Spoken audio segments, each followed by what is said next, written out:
Matthew, thank you for offering to step into the Yeti Cave for a chat about your ongoing comic, Steamroller Man. How's everything going back in LA? It's going great. Thank you for inviting me into the Yeti Cave. I've never been in a Yeti Cave before, so it's quite a unique experience. I'm gonna say the scenery varies depending on who's hosting, but today Right. I've got the mural behind me. But Cool. yeah, so we've seen our share of inanimate objects, such as Flaming Carrot from the '90s or 2022's Chainsaw Man, which came out after Steamroller Man, rendered in Mhm. superhero form. You said you landed on Steamroller Man's design as a misinterpretation of your son's interest in seeing a hero with steamroller hands. What made you decide to stick with the imagery and keep drawing from that conceptual well of Steamroller as head?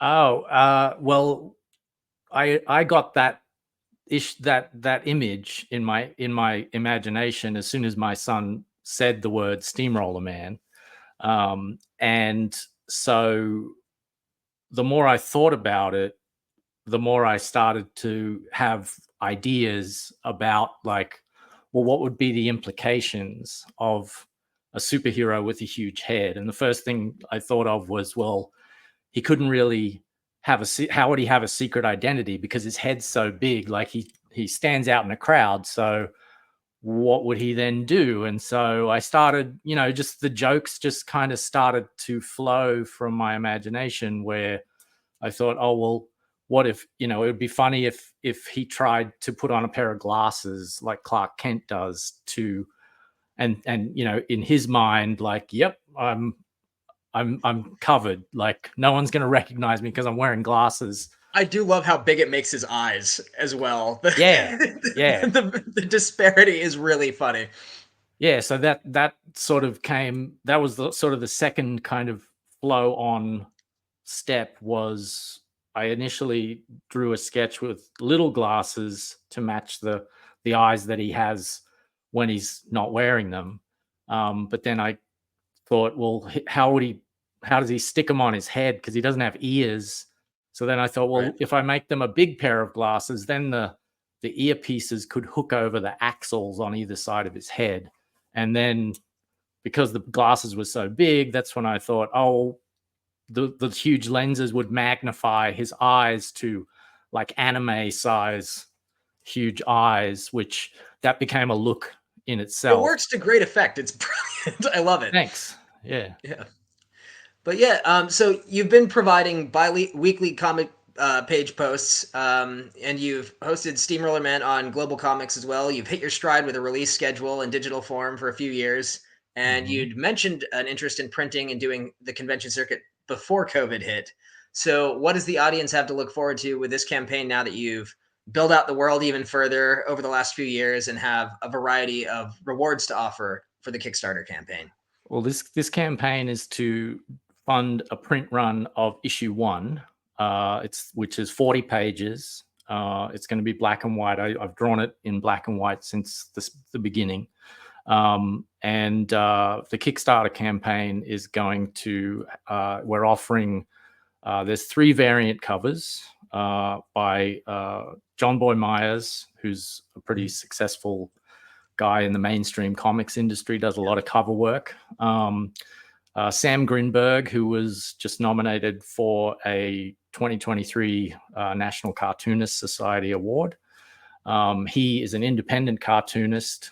He's also a colleague of mine on The Simpsons, one of Right. our character designers. And so he's done this great cover of the Steve Rollerman identity with the big glasses on, which I think looks fantastic. And then the third variant is by Ruben Esteban Perez, who is sort of a fixture on Instagram and TikTok. He does a lot of fan art that is in a style that I kind of think of as it's like all your favorite Saturday morning superhero cartoons kind of mashed together. Yeah, that's an Um, apt description. Yeah. yeah, so I really love his style, and I reached out to him and asked whether he'd be interested in doing a cover, and he said he'd love to. So So we set that Fantastic. up, and I love the cover that he did. It's sort of a it feels like a Batman the animated series Mhm. kind of homage, which I think looks awesome. Yeah. And I'm also doing a because I've been publishing the comic online for Mhm. free since 2018. I wanted to give people who bought the digital PDF like a little bit more Right. value for their pledge, and so I put together a 70-page PDF of like all my making. I basically went through all my files and found everything I could to do with the making of that first issue in terms of like rough layouts, penciled pages, um, alternate versions of pages that I never used, stuff like that. So Cool. that's in the digital PDF. And then Nice to I'm see how the offering, sausage is made. Yeah. yeah, and I'm offering a few, like very limited number of commissions on blank sketch cover. So That's fantastic. 3 of those have already been snapped up, but there's 3 left. So yeah. Cool. Yeah. Don't want to overcommit to doing those. I'd No, imagine because that was one keep thing I those. was thinking was like, I don't Mhm. want to. I mean, I really want to give people some original art, especially because I work completely digitally. So this is really one of the few chances people will get to have like original Steamroller Man art. Yeah. But I also didn't want to overcommit to like I can't do a sketch for everybody kind of thing because just Yeah. the time that it would take to then fulfill the campaign would be prohibitive. So yeah, Yes, I. You said it's taking up a fair bit of time already. So, returning to the influences. So, you mentioned the Tick looms large as an influence, both thematically and procedurally, in your approach to Steamroller yes, Man. You'd mentioned Nova as your introduction to the medium as a yeah, kid, and then EC yeah. Comics and the 1960s Batman series. I love the little animated clip that you put together for the website header, Oh, thanks. and how you present comedy in your comics. What other creative reference points have you built upon, both within this comic and then more broadly in your work? You've been doing animation for decades now, so Right. what are your favorite touchstones? Well, yeah, the tick is definitely has been an influence on just not only my tastes in the comic medium. Like I love comedic takes on superheroes, Mhm. and so the tick is definitely like a major influence. As far as like artistically, Jack Kirby is definitely someone who I've admired for quite a few years now. And I just not only like his passion and his creativity, like I feel like he's a real creative, was a real like a creative engine, basically, like just like producing idea after idea, month after Yeah, month, just fresh sometimes for takes, stuff no one had yeah, seen yeah. before. Yeah. And I think in a way, like everybody who has done superhero sorry, not cartoons, but superhero comics Mhm. since Jack Kirby was doing it is inspired by his example and just trying to live up to what he produced. Right. Like everybody's just trying to do as something as good as what he did. So he's a definite influence. Um, in terms of comedy, I think that my work on The Simpsons has really kind of informed how like I understand like how to structure a joke and how to sort of set it up and then pay off the punchline. um it's I mean obviously it's a different media, comics is a different medium to live to you know film and TV where the image is Yeah. moving and you have sound, but there's certain That kind of similarities. that was So what I was yeah, going to ask next, is the pacing difference, because you've got a very you don't have the beat to work with. It's panel by panel. So, right. how do you change up your process to ensure that you're nailing the laughs? I thought it was hilarious. Like, I was Oh, laughing thanks. throughout reading the Wow, thank you very entirety of the much. run. And oh no, thanks Awesome. for writing it. I got a kick out of it. Not everything is as self-aware and intentional, I think. And it was clear there was a lot of intentionality behind every choice you made. So yeah, how do you know what's ripe for picking, like amongst the jokes, because it's just loaded with them, and that you'll miss some if you're not paying close attention to everything that you put on the page. Yeah, I think I am just because I was initially, I initially started just doing it on my own at my kitchen table, just to sort of amuse myself and my sons, because my son initially came up with the name Steamroller Man, and so I was like, oh, I can make a comic out of that, yeah. And so initially I was just kind of coming up with situations, and I didn't even have like a story in mind. When I first started it, I just did, like, it basically ended up being like a little 12-page mini comic, which is not the first issue that the Kickstarter is for. Mhm. That was before that. And so when I started, like, there was no story. I was really just coming up with gags, and it was just to amuse me and my kids. And once I started putting it online, um, I was very conscious of the fact that the readers are only reading this one page at a time, and then they've Mhm. got to wait for like 2 weeks or maybe even Right. longer before the next page comes. And so I wanted to give them something satisfying on every single page. And so I thought, well, my mandate for myself is I want to put a joke on every page.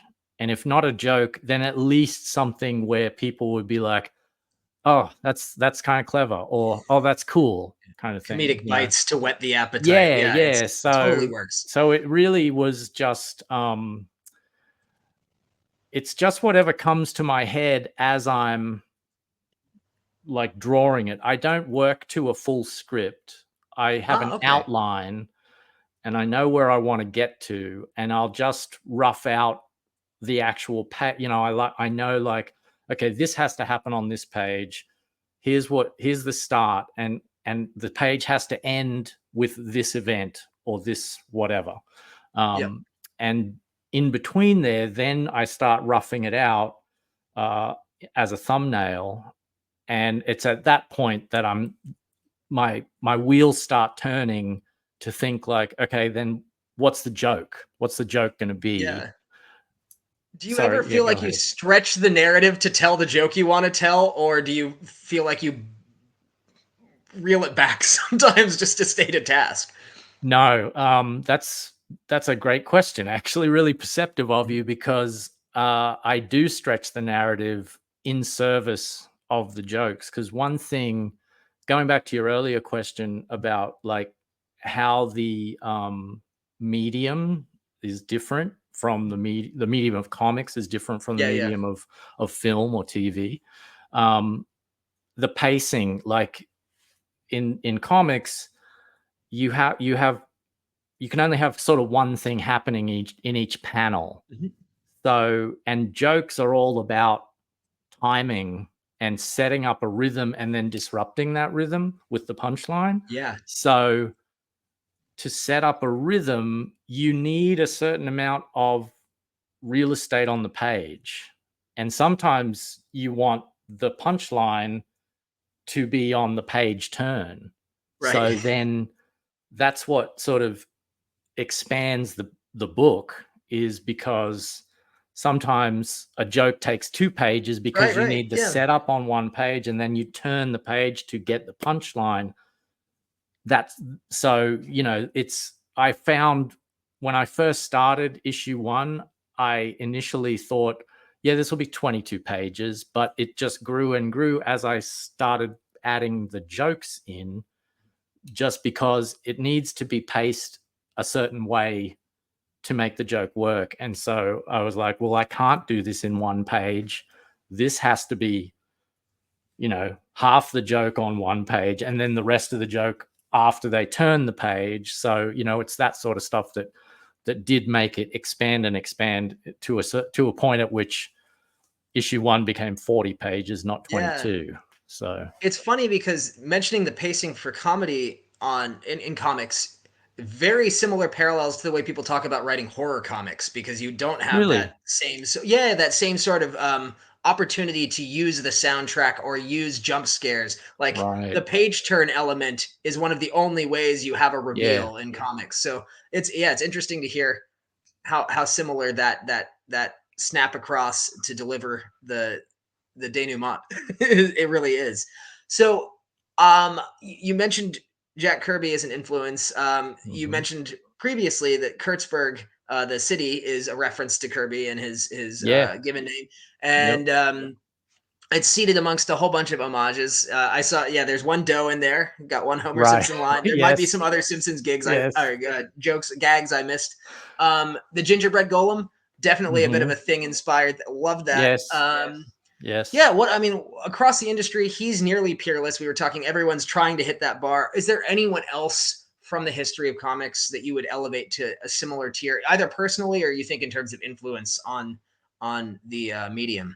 Well, I mean, in terms of my personal artwork, like I don't necessarily, I'm not trying to draw like any particular artist, Mhm. but I've been reading comics since I was a little kid, like 7 years old, I think was when I got my first comic, which you mentioned, the no issue of Nova. Yeah. Um, and so, I've got so many kind of influences just Mhm. packed away in my mind that I'm just trying to like make each drawing look as good as it possibly can. But as I'm drawing it, it just happens to be like who I'm looking at, whose art I'm looking at the Mhm. particular time that I'm drawing a page. So, I got the Dave Stevens Rocketeer Artist Edition Ah, okay, when cool. they re-released it last year, I think it was. And so I was just like in awe of his, like, I think Dave Stevens is just an amazing once in a generation talent. And when you look at his, the big pages in those artists edition, like just his control over his line work and stuff, the ink lines, like I really admire inking and inkers who can do it really well. You So could yeah, tell Dave yours is Stevens. done really well. Like I was going to Oh, say, it thank has a you. lot of the comedy and like, you know, the pacing of a lot of the Silver Age stuff, but it's way better drawn. Like Oh, thanks. 99% of Wow, that thank you stuff. very So much. I I mean, yeah, appreciate it's that. fantastic. Yeah, and then so to move on to, we were talking ahead of time around how we ended up in this conversation, but you'd mentioned Mm, your Australian upbringing, yep. and I've been really excited since moving to Melbourne from Fiji to connect more closely with the comics community here. There's some really Right. awesome stuff going on. With recent exposure to titles from the '90s, I was looking at Killaroo from Darren Oh, Close yeah. and Tim McEwen's Greener Pastures because I've got an interview with him coming up. Oh, Um, you know, cool. yeah, so seeing new work from Gestalt and Wild North, I feel like I'm getting a really good idea now of how things have developed independently over the last few decades here. But as an Mhm, American in Australia, talking to an Australian in America, what mhm. sort of culturally distinct approaches to both animation and illustration stand out to you between the two countries as a seasoned professional in the industry? Hmm, that's a good question. Well, I think the Australian industry, is much more focused on the independent creator, Mhm. and it's more, I think, I mean, I could be wrong, but just from like a cursory glance, because I haven't read everything that's coming out. Like, Sure.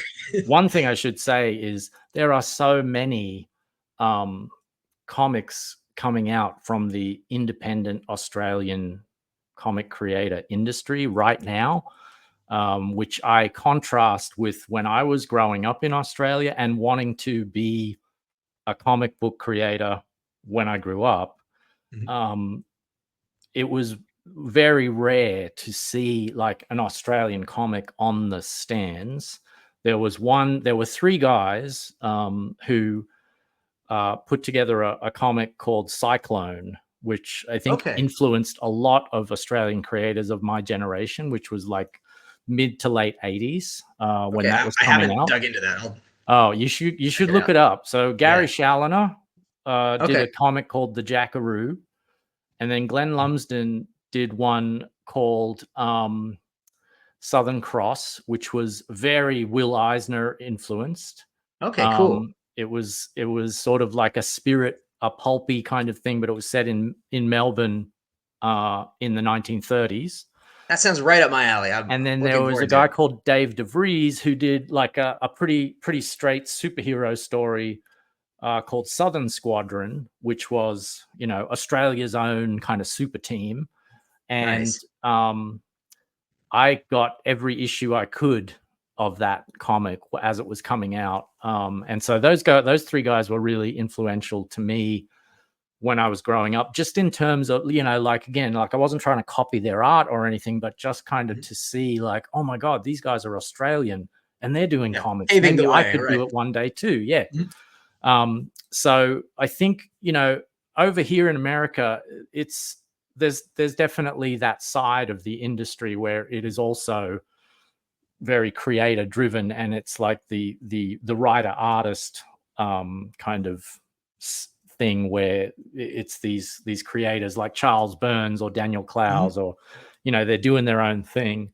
But obviously the American industry has the corporate side of it where it's more by necessity, it's a production line, because, you know, as I'm sure you know, comics take a long time to do if you're just doing them by Mhm. yourself, which is one thing Oh, I've yeah. learned since doing my own comic was like, oh my God, this Yeah. is taking so long. Yeah, when you Um, can't pass the page off to someone else for the yeah, next step, so right? yeah, by necessity, if it's a production line and the writer hands the script to the penciler and the penciler then hands it to an inker, and then you got, you know, the colorist and the letterer, et cetera, et cetera. I don't think that exists so much in Australia. I know there are definitely teams, but Mhm. it's not a corporatized sort of Right. thing at this point. But maybe it could grow into that if that's how it wants to go. I don't know whether people in Australia have like a very kind of you know, Independent streak, yeah. there's an ingrained kind of thing in the Australian character, which is, I think, a distrust of authority, which, you know, comes from our convict past. Yeah. And you know, we joke about the convict past, but I really do think like it's a real thing. Like generations of Australians growing up, that just becomes kind of ingrained in the culture.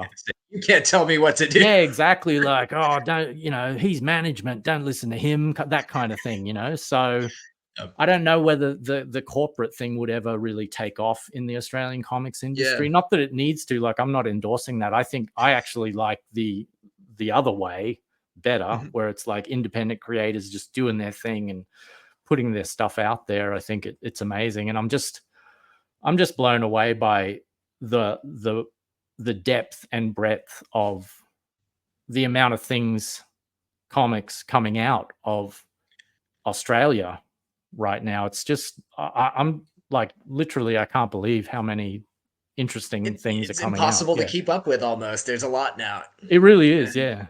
yeah, I will say I just posted this week as well the Supernova Melbourne like rundown. I did intros for like 3 dozen artists. If there's some folks in there, Oh you wow, cool, probably are familiar with some of the names, and some of them might nice. be new folks. But it's mostly just intros, and I asked short questions. But Yeah. I very much getting the impression from everyone because I asked like what is unique about Australian comics, and Mm, they said a lot of the same things. There is this independent streak, and I don't see that inclination towards corporatization and yeah. assembly lining the process. It seemed like everyone's definitely off in their own direction with an idea of Yeah. what matters to them and what they want to create. So that was really Mm-hmm. cool. Mm-hmm. And we talked about a little of the physical humor in your comedy.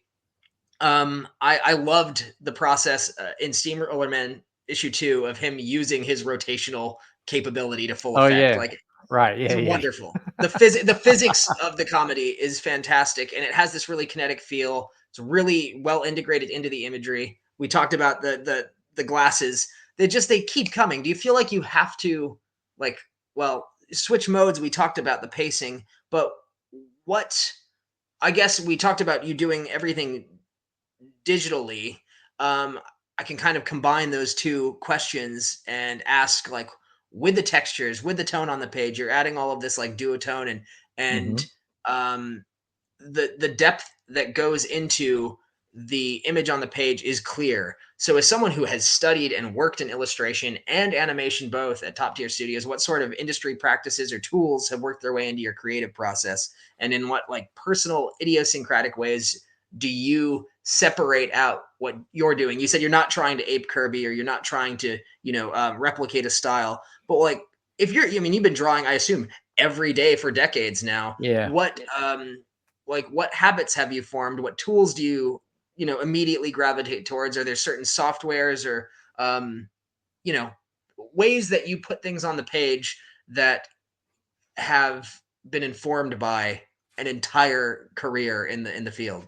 Oh my goodness. Uh Sorry, super long-winded question, no, and you you could like go. I'm sure you these could talk about what questions you are enjoy for these ages. questions are amazing. Like they're so Well, in thanks. depth. Like you gotta give me a second to get my head Yeah, no, around them. So um yeah, so I think I like as you said, like I do Steamroller Man using a software called Clip Studio Paint, which is gotcha. very great for um doing comics. It's specifically made for doing comics because it's got lettering. It's Mhm. got word balloons. It's got a Yeah, yeah. lettering function. It's got panel border function.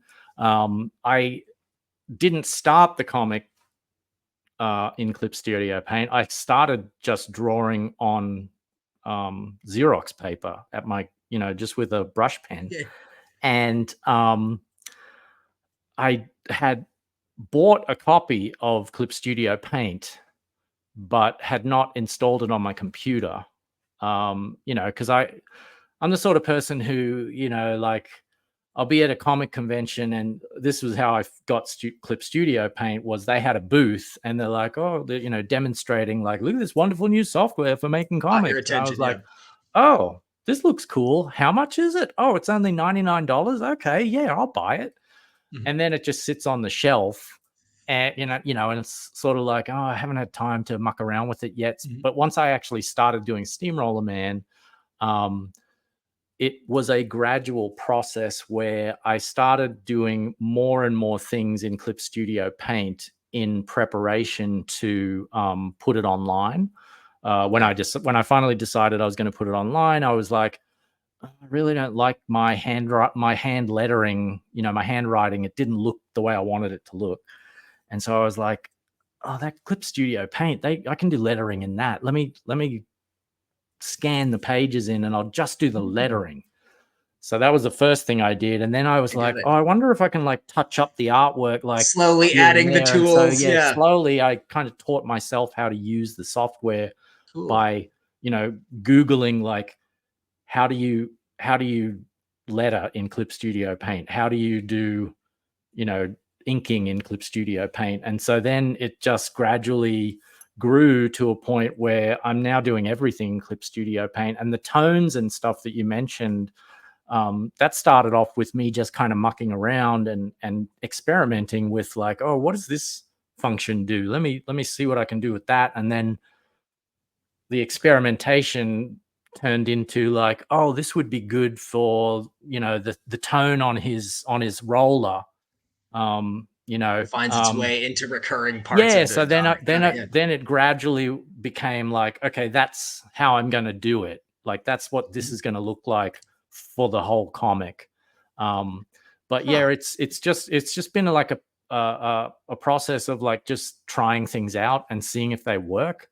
So you will notice as you read the comic, and I think also because I'm not working on the comic for 8 hours a day. I'm working on the Yeah, comic for yeah. 1 hour a day. So Mhm.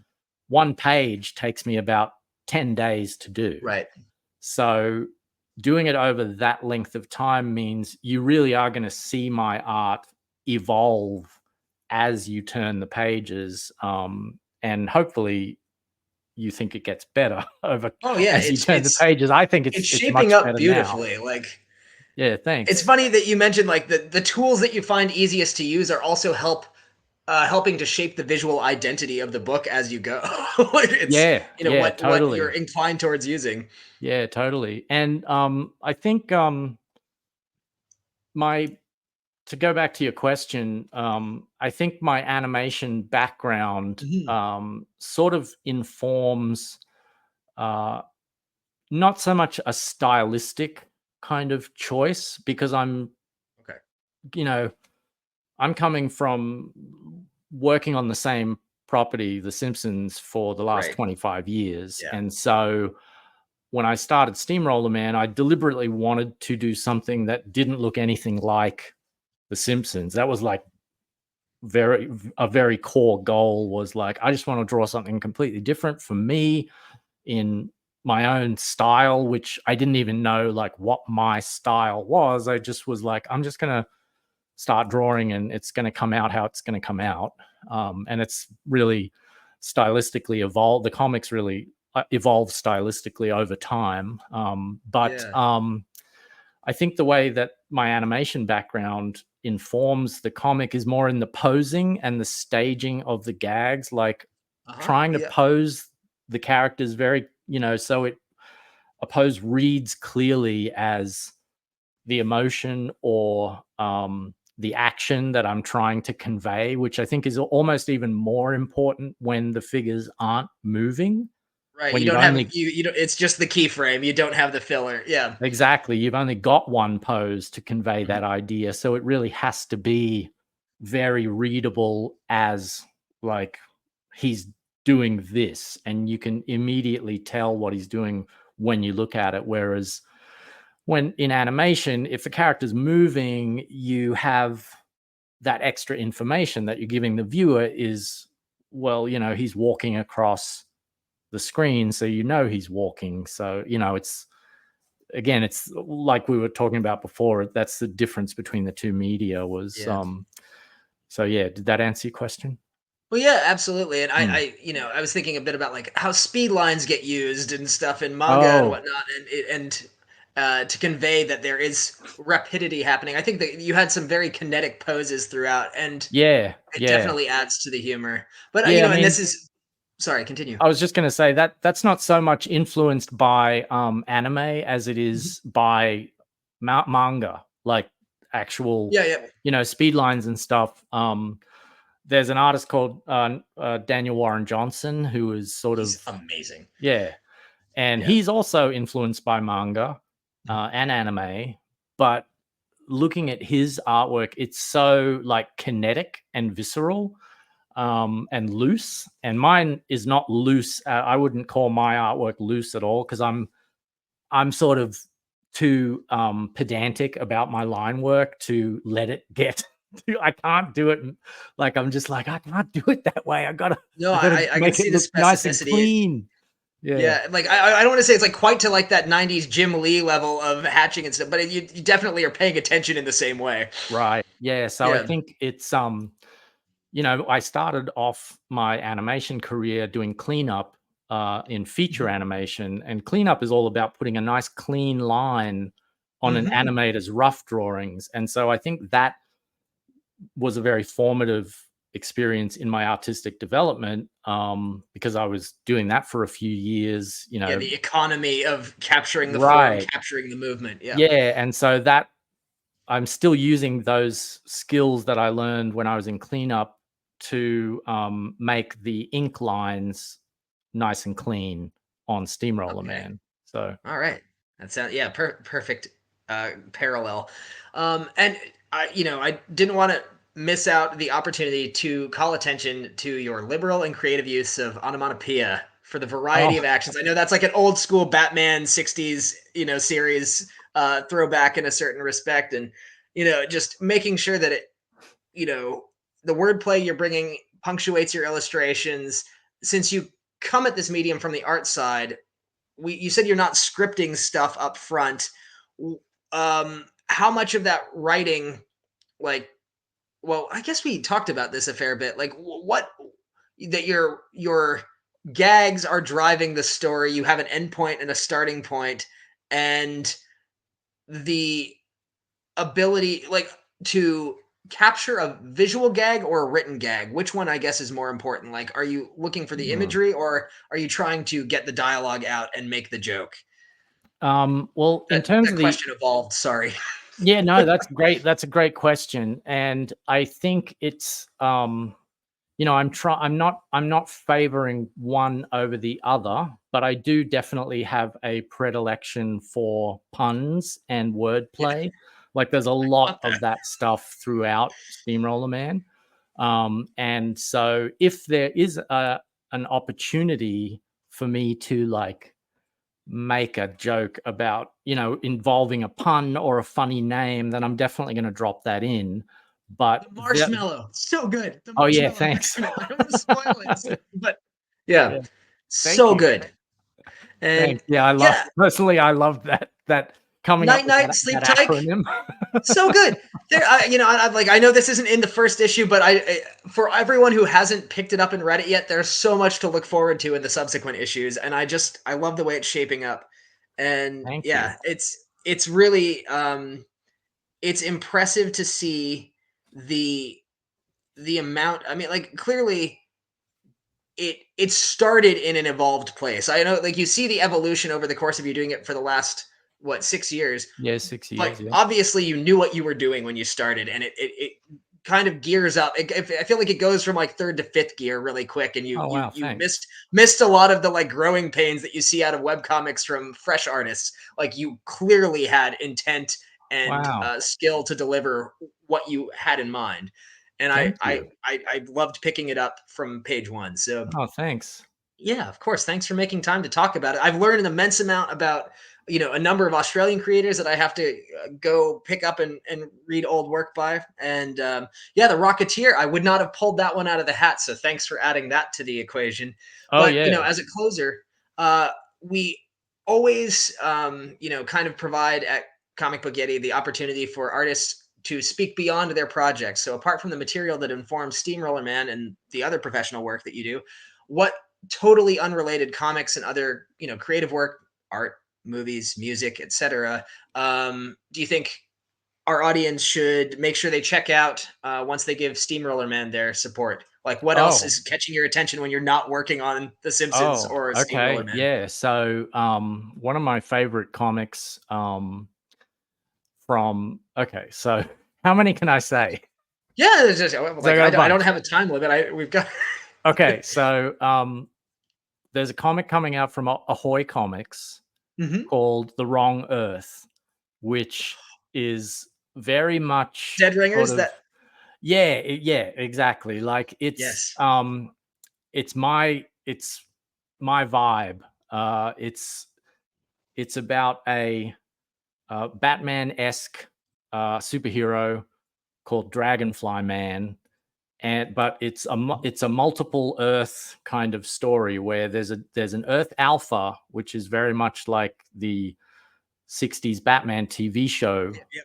world, and then there's a Earth Omega, which is very much like a Zack Snyder Gritty. dark, Yeah. gritty version of that Yeah. superhero. And the two heroes in the course of the story cross and switch Mhm. Earths. So that's why the story is called The Wrong Earth. And Yes. it's a comedy, like it's a superhero comedy, which I love. So that's one that I would totally recommend. And it's funny. Fantastic book. I will second. I've for my comic book Yeti viewers, we've got Tom and Jamal's interview written coming up on Oh, that comic next week, just waiting oh, for the release. So, sweet.